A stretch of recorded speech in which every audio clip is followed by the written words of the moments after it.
Okay. Bia kamal an wala bana ngish ke English kan tog nuare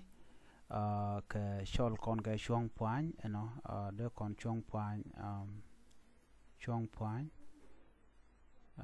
ala shuang puan ten content te puan rande ko ra ke kwidian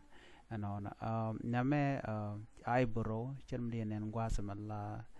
niam wang ran latin niam wang den content ni al gwadam chal ke niam okay niam wang tint wi wang okay wi wang de kon chal no niam wang ran te content wi wang ran chal eyebrow ke ton name e nose ala nose name nose e la ran name alam gi kon gwada me air ala miam chal ke miam miam tede ke miam ran ga de ti te ku yin ton name shale lek ke chok ala chok ran de chole chok name jen chale chok one name ni gi kon gwada me thok ran chale mos de kon cholo thok name ne thok ran gwada me name jit ala here chale jit ran mo kon ban gwasa me bu kon me dik name wang ran de kon cholo wang ran no mo bu kon gwada ping gwada bu kon bene lo kelech chale lech ran ala tis chale tis no mo ai name tis gi kon gwada me name ne tet ran chale tet de kon cholo tet mi bu kon gwada me gi me lep ran de kon cholo lep ran me lep ke tang chole tang di gorno di ka ngai ke to man dien do dien gwada kon yoro itin gwasa me chere ke name mi shal ke an de kon gorno de kon an de kon ngach name an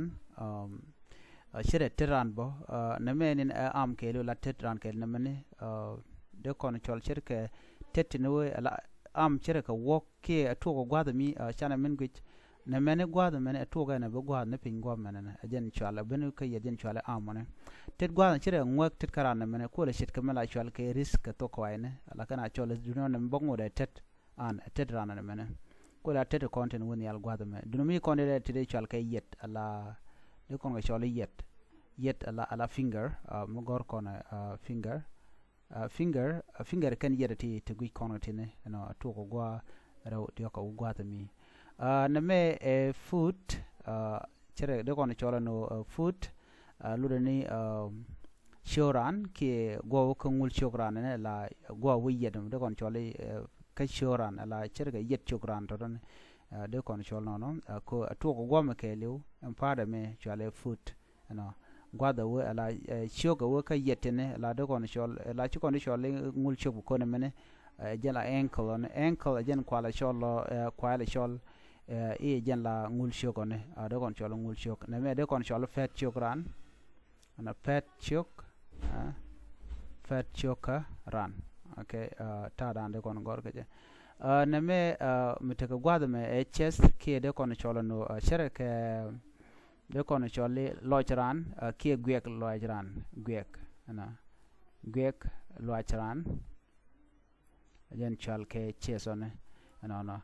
kene dialati tiken ka lo de ka gora gwa ko tugnore kene english dob dana de rodu nge ke je ka tashu ne titi dera gwa ban nyu je gumur dien go ne jen go de kon ngach if you are new to my channel, please help me by subscribing. Bye bye.